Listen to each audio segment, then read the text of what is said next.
Of course it did. And in fact, if you continue to read chapter 4 forward, you realize that his sin had profound effect on the rest of his family. And we know how this works. I mean, this is why the scriptures are so brilliant. They just elucidate what happens in our everyday life. So there's perhaps a father who constantly cheats on his wife. Now, it doesn't always happen like this, but often we'll find that the son who watches in on that sin is not just something that only affects the father, it also sometimes begins to affect the son in profound ways. You know what I'm talking about, right? Or if there's a mother who's full of anxiety and worry all the time. It doesn't always happen this way. Sometimes kids, they're able to escape it, but often you'll find that the child gets riddled with anxiety and worry. Because our sin, which starts in here, finds its way out and starts to become more and more public. Well, this is what happens in Cain's life. He has a son who has a son who has a son who has a son. His name is Lamech. And Cain, who was the first murderer, ends up having a great-great-grandson who just wantonly, with no shame at all, begins killing other people. And you can read about that in chapter 4. And he just begins to boast of the fact that he's murdered many more people than his great-great-grandfather Cain. And if you continue to follow that story forward, you get all the way to Genesis chapter 11. It's like sin, once it gets going, builds up this head of steam. It starts in the heart, it comes out, it begins to be public, affect relationships, and then it starts to get into the structures of society. By the time you get to Genesis chapter 11, there is an entire society of human beings who now find themselves opposed to God. And they gather together and they say, we don't want to be scattered across the face of the earth, so let's build a name for ourselves in opposition to God, and then begin to erect a city with a tower in it in opposition to God. You see, Adam and Eve's sin started in here. It made its way out and became public. It started to affect families, and then it began to affect entire societies. And the way in which sin is like this web which begins to infiltrate entire societies and even begins to build up what I'll call anti-kingdoms. So when I say that Egypt is like an anti-kingdom, this entire society driven in opposition to God, that's some of what I have in mind. Let's see if I can illustrate this by a story. In fact, it's two stories. The first one, it could be anywhere. Hometown, USA. Two young people fall in love. We'll call them Billy and Samantha for lack of any other name. Billy and Samantha fall in love with each other. And Billy wants Samantha to be his forever. So one day he empties his bank account, he goes down to the local jewelry store, he buys a 3/4 carat princess cut diamond that just sparkles, because he wants her to be his forever. Because as we know, diamonds are forever. Dun dun dun dun dun dun dun dun dun dun dun dun dun dun. Do do do do do do. You know the De Beers commercial, right? I mean, we've all been told that. So one night he takes his remaining $50, all he has. He takes her to a nice dinner. At some point in the meal, he gets down on one knee. He says, "Baby," he was more eloquent than I am. "Baby, be my wife." And she says, "Yes." Now, that story, if I asked you, is there any sin involved in that story? Most likely you'd say no. I mean, that is apple pie. That is the American flag. That is as good as it gets, right? I mean, that's beautiful. We all want that. Okay, you got to hold that story right here. Just grab it. Story number 2. A little bit of history in this story. So after World War II, another type of war started up, which was called the Cold War, between the West and the former Soviet Union. And many of you realize how this all went down, as there began to be sort of this breakdown and mistrust between these two parts of the world. There began to be what was called the arms race, where stockpiles of arms were built up.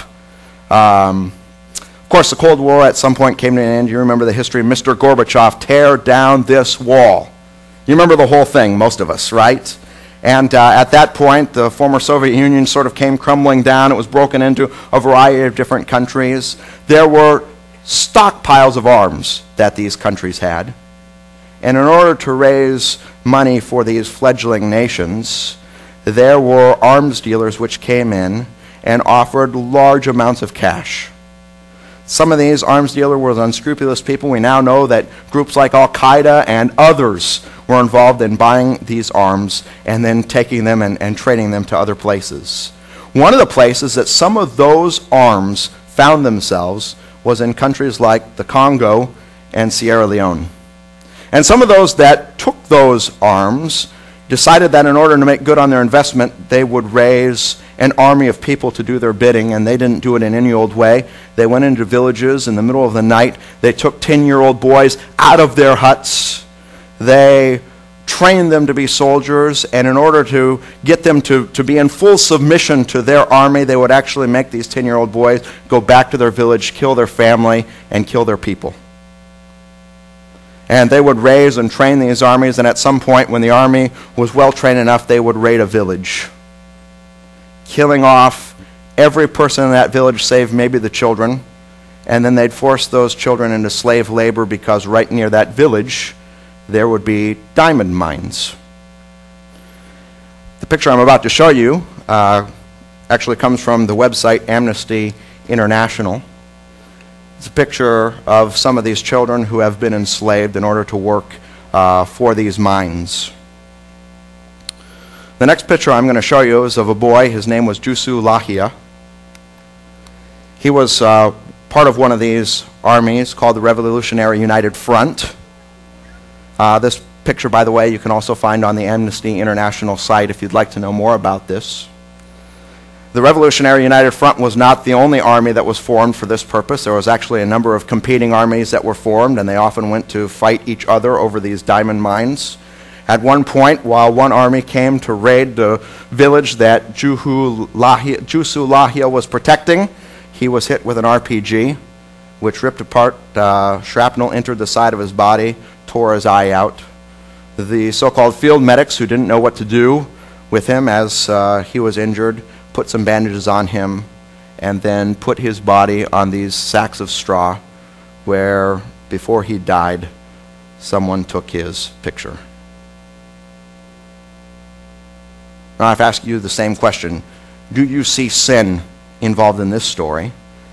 Just unequivocally, immediately we can all say yes. In fact, as we look at a picture like this, we say to ourselves, the people responsible for what happened to this young boy are the worst, the most evil. I mean, we all have this sense. But if I ask you this question, who is to blame?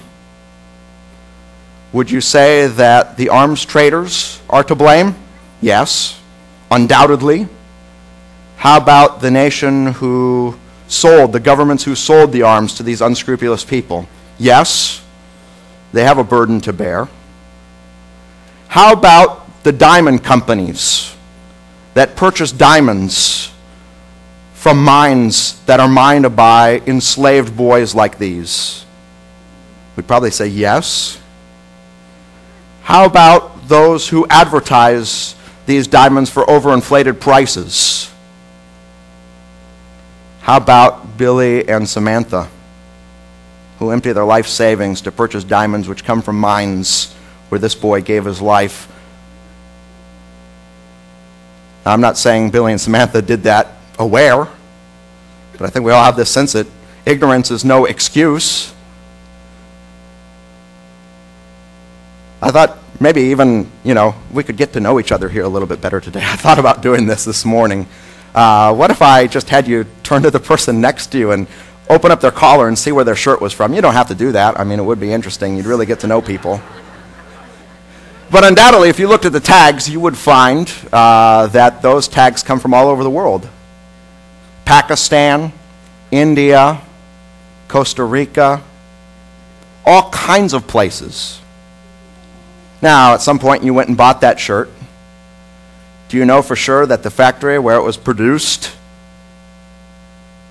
didn't also employ slave labor like these boys whose picture I've just shown you? And trust me, I'm not trying to make you feel guilty whatsoever. I'm glad that you wore a shirt. I did too. I don't know where it's from. I'm not necessarily trying to make you feel guilty about wearing clothes. I would say there's a way in which we can't help it.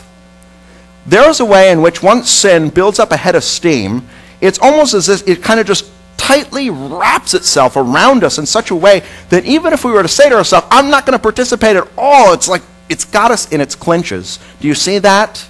It's like entire structures and kingdoms can be built up in opposition to God. Let me see if I can try this another way. So the picture I'm showing you of here is a man named Billy Graham.